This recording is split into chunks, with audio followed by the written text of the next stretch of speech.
Hello everyone, welcome back to my channel again. And today's video will be very interesting because today I'm going to talk about something very which we use in our day-to-day life, which we used to eat in our day-to-day life. So interestingly, this video is for all students and for younger children's. So this is all about the fermentation of curd, or you can say yogurt. So let me tell you, the first yogurt which was developed, that was happened by accidentally. So it is very interesting to know this. So yogurt bacteria is nothing but the lactobacillus, which is present in almost everywhere on this planet Earth, on ground, soil, plants, and even in our own digestive system, human digestive system. Isn't it so interesting? Yogurt bacteria requires nothing but to make the yogurt, that is one, milk, and another one is the warm temperature. In early years, when people discovered that yogurt is very tasty and very delicious to eat, so they started preparing for that yogurt on purpose, long before they knew that what is a bacterium was. Very interesting to know that it is a synthetic biology, and it is synthetic biology for the cave people.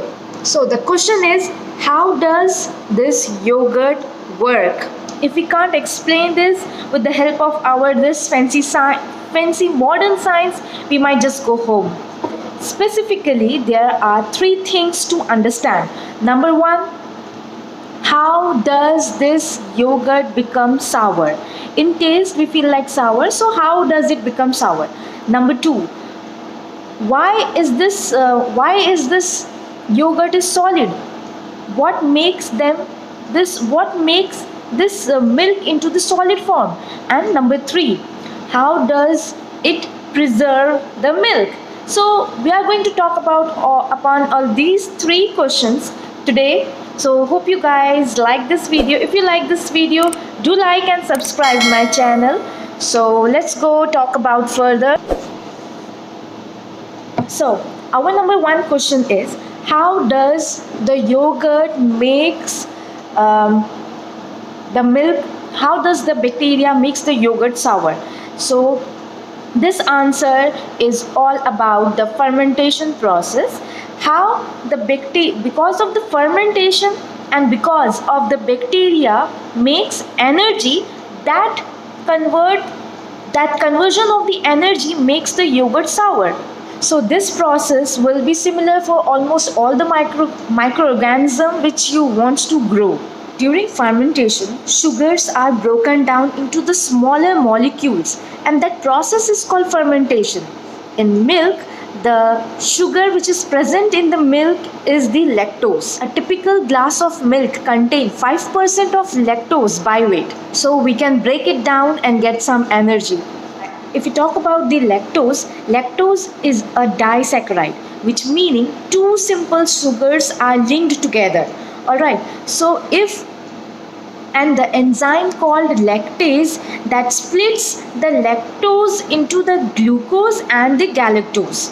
So simple sugars are imported into the cells where they start a metabolic pathway which we call as glycolysis. So here what happened, more enzymes work to split the 6 molecule of the glucose or the galactose into the 3 carbon molecule of the the lactic acid. This conversion produces the energy in the form of ATP and NADH, where the cell uses to grow. So the lactic acid is the waste of the glycolysis, carbon left over after the bacteria extracted the energy from the sugar. It says it is called acid. The yogurt bacteria consume the sugar, it produces the lactic acid, and the pH of the milk automatically drops from the 6.8 pH to it will goes down to 4 pH. Acid is what we taste is the sour. So which it is the main chemical ingredient that makes the yogurt as yogurt. Alright, the next question is, why the yogurt solid? So acid produced by the fermentation is also indirectly responsible. Milk contain protein, a long chain of amino acids. That is, so milk contain protein, a long chain of amino acids, which is tightly folded together into a tight ball.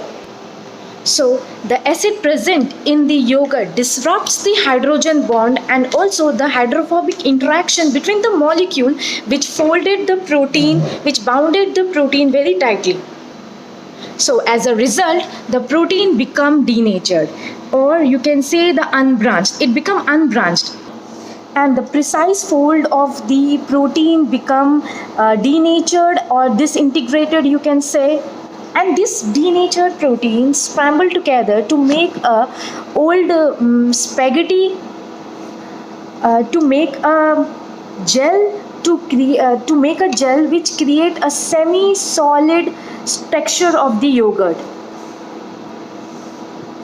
And here the acid act as a preservative for the yogurt. Happen, the most of the microbes, they simply cannot survive at the low pH. So here the lactic acid, they prevent what the bacteria can grow. And by the way, this is also works for the industrial food production, where lactic acid is used as the preservative in many food products. So even lactobacillus can only tolerate this much of acid by themselves. Typically, it is basically their own acid production which stops them from growing, even though the lactose is present in the milk.